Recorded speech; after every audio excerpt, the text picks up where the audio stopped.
Welcome to the Feng Shui Mastery Show. My name's Kathy Hargden, your host, and we have a delightful guest with us today. Her name is Julie, and she's just walked into fresh offices in the East End of London for her new enterprise in the fashion trade.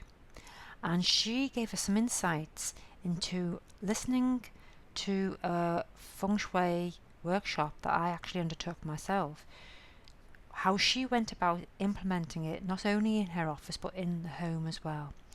And here are some of her amazing realizations as a result of taking action and getting some concrete results. And from day one, I think I began to realise that Feng Shui was quite important in our business. We sell to a lot of online retailers, and we were selling black and white originally. Everybody always says, fashion, black slimming, black sells. And then as soon as we started moving into colours, we had a designer who was really had a vivid imagination and loved using block colours. And our brands suddenly started standing out on the online websites, and the more and more colours we did, the more and more people were drawn to the colours, and our brand got to be known as a very sort of bold brand for its colour blocking and for its use of colours. So yeah, I mean, from very early on, I think the Feng Shui played quite an important role in business. And why do you think colour is so attractive to people? What is it that it's actually communicating subtly? Well, again, I think it's the visual for me. I can only go from how it feels for me, but for me, I feel like it's the visual stimulation. You look at a colour and it gives you a feeling. Got blues. Our company used to be called Aqua once, and then we rebranded. And for me, blue water is very cooling, very calming. Our environment we worked in was always, we had a lot of blue in the environment, and it really made for a really nice space. And because of that, we attracted really great staff. And I've had the business now 10 years, and some of my staff have been with me 7, 8, 9 years. And we feel like it's because we had a good synergy, from day. Yeah.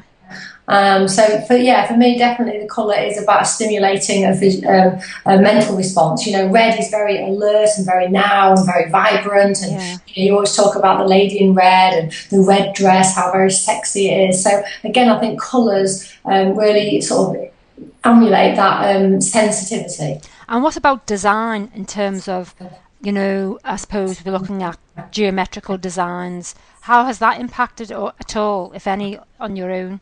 Okay, well, again, I would say geometrically, I mean, one of our mission statements is that the company, we are very bold, futuristic, all our shapes are very angular in shapes, and I think that the angular shapes, again, really form from plunging necklines to very sort of risky pieces to scooped out circles in the back. So angles for us has played a very key part, and again, I think that's what's made our brand stick out from the rest online. If you're looking at a computer and you've got pretty black and white frilly dresses, or you've got dresses with really strong structures with big cut-out backs and asymmetric sides with the colour, I think it makes it very strong. Okay, that's great. And how has that connected with what we discussed with the Feng Shui?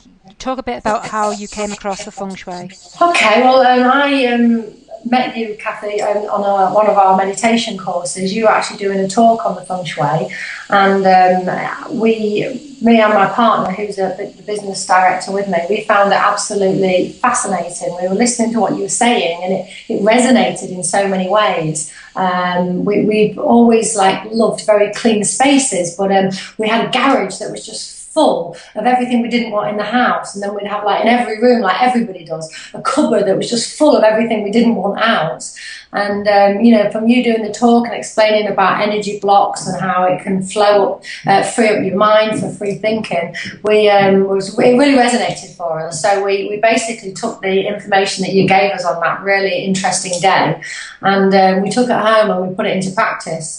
This started, I think it was in last year in December, and it took us 3 months. And we only live in a flat. So we were 3 months of feng shuiing every room. We did, we bought a book on it. We learned. I learned, for instance, the family room was my back bedroom, and this was the back bedroom where nobody stayed in it, so we just used to pile up everything. And I read that that was actually our family room, and I said to my partner, "Isn't it funny that the one room that is really messy is the one part of my life that isn't good. My business is successful, my relationship is successful, but my family life was suffering. I had some troubles with relationships with siblings, and we decided to clean it and blitz it, and within 3 months everything changed. My sister found a fantastic partner. There was not so much sibling issues. Without going into too much detail, my sister's my niece who was going off on a very bad path, turned a huge corner, and everything started realigning again. And it was incredible. It was incredible that we actually spoke those words, and 3 months later, and this had been going on for 5 years, so it wasn't just a quick fix. And 3 months later, big steps, big energy flows cleared. So I was very, very impressed. And this was obviously just from a personal, from my home, really, just from changing things in my home. Yeah, that's fantastic. I like the word you use, alignment, because I think that's a word that's not heard too much, but that's exactly what's going on, is an alignment with the energy of the rooms, and then an alignment with your own inner vibration, as well as where you want to or intend to go. I think so. I very much agree in that. I believe, like, people talk about karma, and I'm not talking about karma as in the word, but I feel about what you put out there is what you attract, and it's all about alignment. So, if you are in your office and you're a boss who's going to be screaming and shouting and really sort of like positive energy sometimes, but negative, I think you attract that kind of person into your environment. Yeah.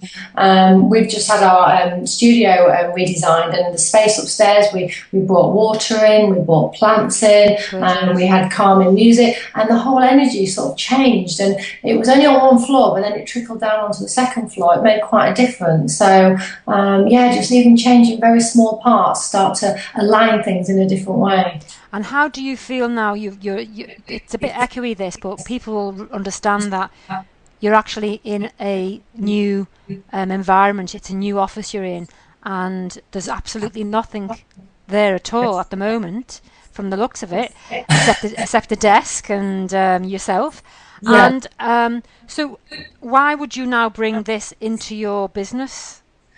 Well, I felt that when I used to come in the studio, we worked in a very creative space. We actually have a head office where we have our creative designers working, our pattern cutters, our production managers. At the same time, we have our financial manager, our production manager, and marketing. So we have very sort of left brain thinkers and right brain thinkers, and it's always been a little bit chaotic. And because of how good everything has felt at home, I decided that it's something that I wanted to bring into my work environment. So being the sort of person I am, I stayed one night late at night. We had some staff leave the company, and I decided to sage the whole place. So I just sort of cleared out any negative energy, and we had a spring clean. It was more or less in January. I sent a memo out to all the staff and said, right, we're having a big spring clean. There's a big white van coming on Tuesday. Clear out all your clutter. And we've actually done this, would you believe? We're only in June. We've done this twice now. Yeah, I can believe that. You have to keep on repeatedly doing it, otherwise it's like the fog or the condensation. It comes back. You have to keep on reminding yourself. Absolutely. And it seems like I'm watching the cycles in the company, and we're feeling like, cause we have 52 staff, there is a lot of staff, and we have a stage where a few people leave, and then we have this big sort of cleanse, and then everything's amazing in the studio again, and then it starts to get a bit cluttered, and then we've just had another 2 people leave, and we've done a big cleanse again.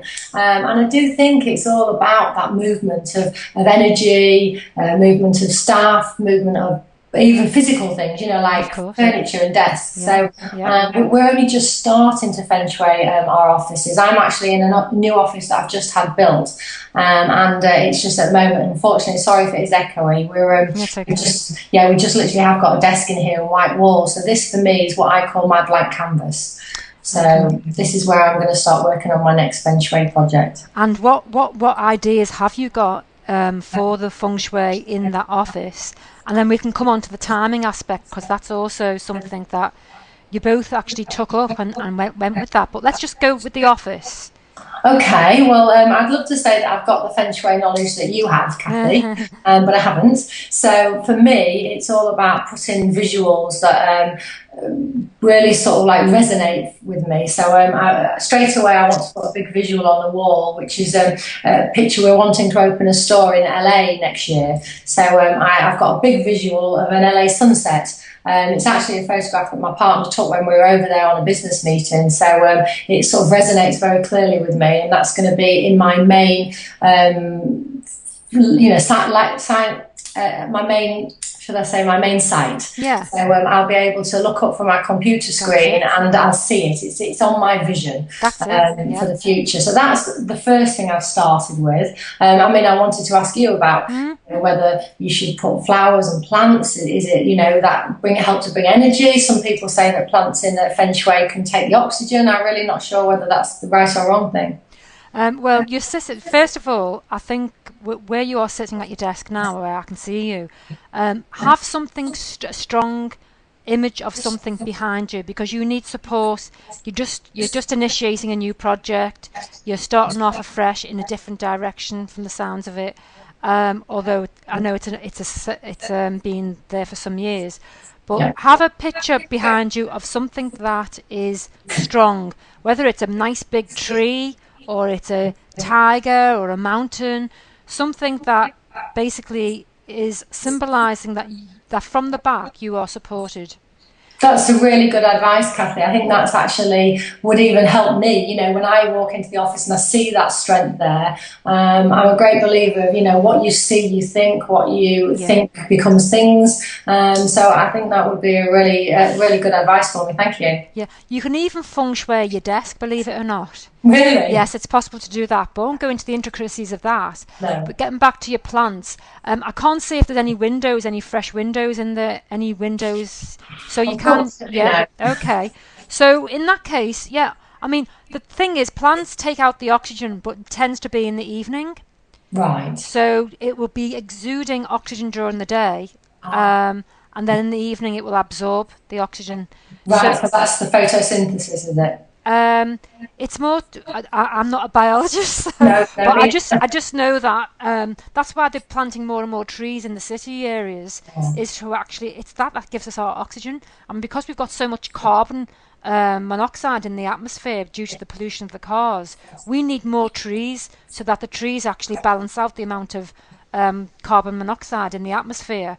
But trees are also plants are also a great symbol of wealth.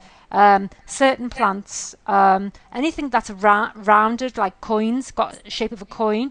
You don't want prickly plants because they give off a prickly kind of cactus almost atmosphere. Although having said that, there is a great role for cacti to play, and that is often near security aspects of the building. You have a cactus near maybe a door, fire door or something, just to ward off any unwanted people coming in.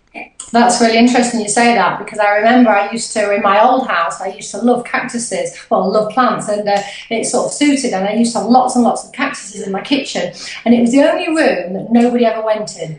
If I ever had a party, they'd always say, you always see people in the kitchen at parties. Right. Nobody went in my kitchen, and I always used to think, is it cold? What is it? And then I heard that someone had said about cactuses. That's very, very true. People subconsciously knew they didn't want to be in that room. It was a bit prickly. Yeah, prickly.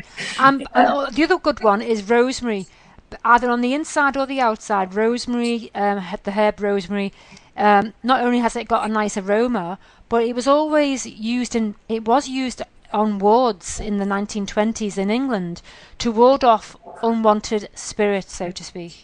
Oh really? Yeah. That's interesting. Yeah. So even if you burn the rosemary oil, it's a brilliant oil to burn first thing in the morning because it has a great clarity to the mind. Oh, that's But you would not use it at night because it actually keeps people. Say if you had a big design show on or a big exhibition, and people had to stay there till 3 or 4 in the morning, then you would use rosemary. You could burn the rosemary on an oil burner because it would keep people awake. That's great. Yeah, so it's good to know that. But obviously, if you want to go to sleep, don't don't use the rosemary, because I've actually physically done it, and it doesn't allow you to go to sleep. So the office also is just make sure, if you can, don't have your back to the door if you can help it. Yeah. The Right. best position for in an office is diagonally opposite the door, either way, diagonally opposite, because then that is the power point of the whole building. But obviously, Oh, sometimes that's difficult for people to negotiate because of the architecture, small yes. spaces. Um, but yeah, definitely what you've already said is pictures. Um, aromas. These are really important. People underestimate the power of smell in our environments. I know I brought them into public buildings myself, but you've always got the odd one who's got the allergy or the problem with the Yeah. so but you can always have it very, very fine. I'm not suggesting the amber puree because I think they've got chemicals in them. Yeah. But you Absolutely. can hang bits of lavender, or you can have an oil burner. Although it'd be obviously more difficult with the rag trade, I suppose, to Yeah. have those kind of burners on. But Yeah. smell, you can get natural smelling salts and things like that. Hang them around behind the doors and things. That's So really good advice. yeah, anything to do with running water. So even if you can't bring in a fountain, and I wouldn't suggest it at this stage, but in a picture, running water, as long as it's not a waterfall, which is too drastic, Ah, but right. running gentle water, you know. Ah, that's good to know. Yeah. So these are the things that, because the thing is, you need to, people need to know that you're the boss. So you Yeah. have to make a command, but you can actually make it from exactly where the position is in your office. Yeah. You Yeah. know, I think that's very true. if you want to double something, so maybe you've got a project on the go and you want to double, say you've got a picture on the wall that's a vision board with a picture on the board. You can have a mirror opposite that to reflect it, double the amount of success for that Ah, project. that's So clever. you use mirrors to duplicate a good idea or a good product or a good feeling. Oh, brilliant. That's a really clever one. So when are you going to get started on your feng shui for your office? Well, that's the next thing, isn't it? It's like you Yeah, say, you free up one part of your life, personally, freeing up our home. We go home, we just have so much more Zen time. Ever since we cleared our house, cleared our clutter, or however you want to call it, Feng Shui, yeah. we took up yoga. We've never done yoga before. We've never had Oh, any interest in yoga. yeah, But me and my partner both were like, oh, shall we do yoga? And we're like, that's a very Zen thing to do. yeah, It's not like us. We work in a business and an industry that's very yang. yeah, Everything is very high energy, high stress levels, fast deadlines, always pushing yourself. So coming home to the Zen house now has made us want to feel that Zen more. So we've yeah. actually taken up yoga, which is really balancing out the yang and the yin energy. So that's a big part as well. What you've just said there sums up so many other people's lives where, lots of people in all kinds of different professions or work modes where they are very young, having to be Yes. very young, huge amount of responsibility. I don't want to just kind of label, certain obvious ones, maybe like lawyers or doctors, but they don't then return home to a yang environment, a yin environment. Yeah. It continues on to be yang. They don't know how to come off the yang horse. No, that's very, very true. I mean, we're very lucky to have, we've just recently taken on a personal trainer. She's actually a good friend of ours, and she comes to see us just for an hour every week. And she's actually she's basically a body strength trainer. So she's been in competitions, she's always working for building muscles, she's all about power resistance. So you meet this woman and she's this fantastically athletic woman, super high energy. And she was the one who said to us, come on a yoga retreat. She said, I've never done it before. And we all got there and we all, had this like light bulb moment that she said, I live my life in yang. I'm competing, I'm lifting weights, I'm grunting, I'm sweating, I'm living a male yang life. And I've come to do this yin, which I thought yoga was very about, just sitting there with your namaste and, with your palms together. And I didn't realise how it's beginning to balance me. And we had a lot of people on the yoga retreat. There was only 6 people, so it's quite a small group, who had quite sort of like their own times where it was quite emotional. Yeah. They were going through yoga, they would have a bodywork massage, and then they would, sort of break down, and they would cry, and it was quite an emotional time for a lot of people. And all these 6 people bonded so well, and were like, well, we've been on holiday with people before. Why has this connection happened? And it was all about breaking down, the energy that we live in, and sort of trying to put balance back into your life. Which again, I think that's the same as Feng Shui. Yeah, that's fantastic. And just finally, a little bit about the timing aspect that you actually also, I believe, implemented. Because not many people know, they think Feng Shui is just about where you place things, but also astrologically, there is a timing element to it as well. Yes, yeah. I mean, I think this was very subconscious again, but we had. I'm a Scorpio, so I think we're very sort of pragmatical and we think things out. And I had this 5-year business plan, and it's always been there. And my partner said to me, "You've had this 5-year business plan since I met you, and we've been together 7 years. So let's start putting some timelines down." So we decided to make a vision board, and we put the 5 years into the vision board. So we had 2013, 2014, 2015, and etc. And we put pictures and images of what we wanted to happen in that year. And it was incredible. Literally, we started it obviously last year in 2013, and we started having to move things from 2014 into 2013 because they were happening quicker than we expected. So, once you actually start building your own timeline and foreseeing that future, that saying, careful what you wish for, is so true, because you start bringing those things into your life by the vision board. Obviously, the Feng Shui helps, because I think, you could put a vision board up, but if your house is still full of clutter, and every time you look away from the board, you're looking at clutter and it's frustration, you're not giving those clear channels of, for opening your mind. So, the timelines was a very, very key part for us. Yeah. Well, I mean, I think you're a great inspiration today with what you've just said. Alone. Really, truly. I want to say to you, thank you to you, because when we had that session with you, that talk that you gave freely, which was just so wonderful to the group, we all took so much from it. And I've had people who were on that group and they said, "Oh, well, I really wish I'd seen Kathy's talk." Everybody said it was so amazing and inspiring. And I think what resonated for us more than anything is all these things you could implement. It wasn't like you have to go out and, you didn't have to go out and spend like thousands of pounds on new furniture or moving house. It was literally these small but big, significant changes just by understanding what Feng Shui is. I mean, I would love to know more. I would love to, I know you've sent me one of your links to your webinar, and I've actually started listening to it, and I'm fascinated. And I haven't had 83 minutes to myself yet, but I keep it's on pause, and I keep listening to it when I can. And I think, somebody having that vast knowledge, being able to share it out there, is only going to improve everyone's lives. So, I just want to say thank you to you as well. I really appreciate it. It's just fantastic for me to hear this feedback, because when you give it out there, you want some kind of, what's the repercussions of that? What's coming back? And sometimes there's just empty space. There's nothing there. So to actually just hear it coming back is just absolutely wonderful, and it's an actual accolade to yourselves that you actually went and implemented it. You're a very can-do people, because I have actually taught this to lots of people, and people don't implement it, and sometimes I think it's because they're actually scared of exactly they will just get what they want.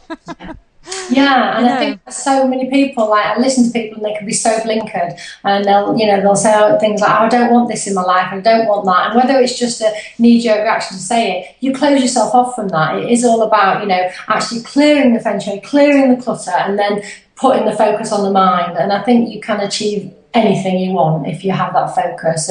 And I just can't wait to Feng Shui our offices and have everybody feeling that energy and feeling the alignment that I'm feeling at home, because we go home now and we say literally every day or every weekend we go, "I do love our house," and it's only small, but we're really happy there, and it makes us realise that it's not about the size, it's not about the grandeur, it's actually about the zen feeling that you get from having that space to actually be, which Yeah. is really special. And it's the vibration which I think you're referring to, the Yeah. feeling, and that's what makes people either buy something or sell it, is the feeling inside there. Yeah, that's so true. That vibration is very true because I see a very different vibration when I've been at work to when I've been at home. Obviously, you're in a different Of course. environment, but it's definitely something I want to replicate into the work environment. Well done you, that's all I can say, and I think you've got a great piece of territory there to get started on. Well, thank you Um, very much, Kathy. I so appreciate everything you've done as well. And yeah, yeah, I just hope that people listen to it and realise that they can change in such small, significant ways, but it will make such a huge impact for their future. brilliant. Well done you anyway. I'm bearing Thank it. you. Thank you very much, Kathy. It was lovely Thank to you. talk to you today. Okay, take care. Take Bye. care. Bye.